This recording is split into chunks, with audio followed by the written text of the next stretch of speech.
We're in the GMT kitchen this morning with something sweet for the holidays. Naughty, nice, and delicious. Holiday Baking Championship Season 12 is back on Food Network. It premiered last night with a North Texas pastry chef with her eye on the prize, and she's here this morning. Ashleigh Wright is the executive pastry chef for the Dallas Cowboys, and she joins me this morning to talk about her experience on the show and to help us, of course, get in the holiday spirit. I was just telling her, I said, I can't believe we're talking about Santa right now. I know. How did we get here? Good morning to you. Good morning to you as well. So glad to have you. I'm so happy to be here. I know this year just flew by. It sure did. Just can't. I mean, it's almost over. But it's been a fabulous year for you. Tell me, what was it like stepping into the Holiday Baking Championship kitchen for the first time? So it was surreal because I truly did not watch these programs before going on to this one. And I binge watched a couple of seasons before I did it just to kind of prepare myself and figure out like what the process was. But it was unreal, and it was nothing like I could ever imagine. Wow. And the decorations and everything, it was just gorgeous and it was stunning. You know nothing before you go, right? Nothing. Like I know you said you watched a couple of the episodes, but is there any other way to prepare for something like this? I mean, I've been doing this for 22 years, and I still get nervous every time I go into the kitchen, my kitchen, anybody else's kitchen, and there's just no way to prepare for yourself because you also don't know who you're up against. Are you good at that though? The whole adrenaline pumping, anxiety. I mean, I like to think so. Situation. My goodness. Were you on team naughty or nice? I was team naughty. Uh-oh, okay, Miss Girl. Yeah. We like naughty out here in North Texas, okay? We're rooting for you. Now tell us, you brought some cookies with you today, a fabulous setup. Tell us what we're making. Yeah, so a little bit of a spoiler if you haven't watched it. Last night, this was one of the desserts that I did on this episode with for our main heat, and it is an oatmeal cream pie with a toasted marshmallow buttercream and a cranberry filling. Now, my reasoning behind this dessert was Nancy, one of the judges, she does not like lemon, she does not like cranberry, and I was hell-bent set on getting her to love cranberry. So you said, we're doing it anyway. I was like, I'm doing it anyways. It was a nice little, addition to what is normally just a pretty traditional oatmeal cream pie. Yes, this is gonna put the ones at the store to shame. What do we start with? Are we starting with the cranberry or the icing? We're gonna start with the icing. Okay. And actually, we're gonna just make kind of like a donut on the inside, because then we're gonna put that. Oh, I gotta cut it open. Oh, okay. Sorry. I'm like, why is it not coming that's out? not gonna go anywhere. Obviously, I'm not the pastry chef out of us two. Okay, here we go. A little donut on the outside. Yep, don't fill it in though, right? Don't fill it in, because that's where we're gonna put our cranberry. Yes. Oh, you are a pro at this. I'm bad. Oh, I appreciate you. No, you are a professional. You know what? I appreciate you. You're so kind. So good. Look at that. Oh my goodness.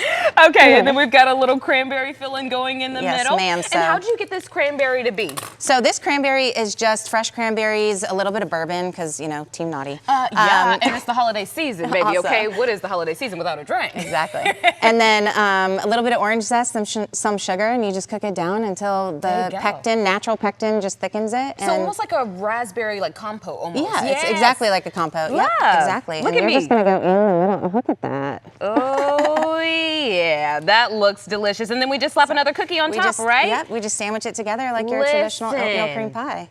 Oh my gosh, stop. Okay, I have to dive into this, but I'm gonna get you talking before so that way I can dive into this cookie. Now let's talk about you being associated with the Cowboys. You're at the Star in Frisco. We were talking before we came back from break, and you were basically saying I take care of them for the most part. Oh yeah, they know me well with the sweets there. Yes, yes indeed. They're probably looking for you, right? They do. They very much do. What is that like though, being the executive pastry chef for the Dallas Cowboys? It is a dream come true. So I grew up with all brothers and my dad who are huge football fans. And from the time I was born, we were, watching football every single Monday, Sunday. If it was all 7 days of the week, my dad would. And if it wasn't on, it was recaps. So we grew up kind of centered around that. And then when this job became available and about, I just was like, oh, this is me. Yeah. This is me. And most people ask, they're like, what do the Cowboys need a pastry chef for?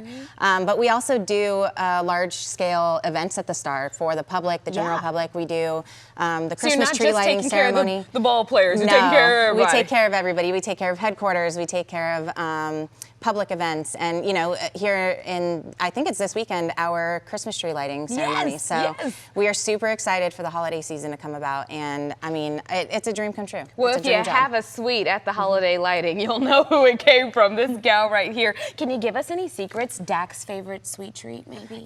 I don't think Dak is much of a sweet person. I believe I mean, it. He's super sweet. Sweet as a person. He's sweet as a person, but not ingesting said sweet. He just signed a new contract, girl. He got to keep tight and right. And I offer him sweets all the time, and he just, He said, no, thank you. I got to keep in line. So what inspired your passion for baking, do you think? I know you mentioned your family a little bit. Yeah, my family is a huge inspiration for me. My aunts, I mean, as young as I can remember, I was in the kitchen with them, and we're Italian, so like we bring in that family gathering in the kitchen, and that's where the real party is in the kitchen. And they're all incredible cooks and bakers, and so it's not just you. No, like my whole family. It's a competition within us. Not them critiquing you on your Food Network show. My aunts are amazing though, and they gave me so much support and so much love, and it's amazing. And you brought a little bit of family with you here today with your village. Yeah, so my dad, growing up, my dad collected the Christmas villages, and actually it's called the Holiday Village this year on the show. So I brought my personal collection of a few of my favorites of our Christmas village. So good. Okay, well, you guys already know we're going to be rooting for her, but you can catch the new season on Food Network on Mondays at 7 p.m. and you can learn so much more at foodnetwork.com. But before we go, I didn't taste my cookie, so can you put it back on me so that everybody can see my fabulous oatmeal cookie? So soft. Girl, that's Christmas in a cookie, literally. If Christmas was a flavor, that would be it. Cheers to you, and good luck. You're going to win. I know it. Team Naughty, all the way. In the Kitchen is sponsored by Tom Thumb and Albertsons, your one-stop shop and full-service grocer.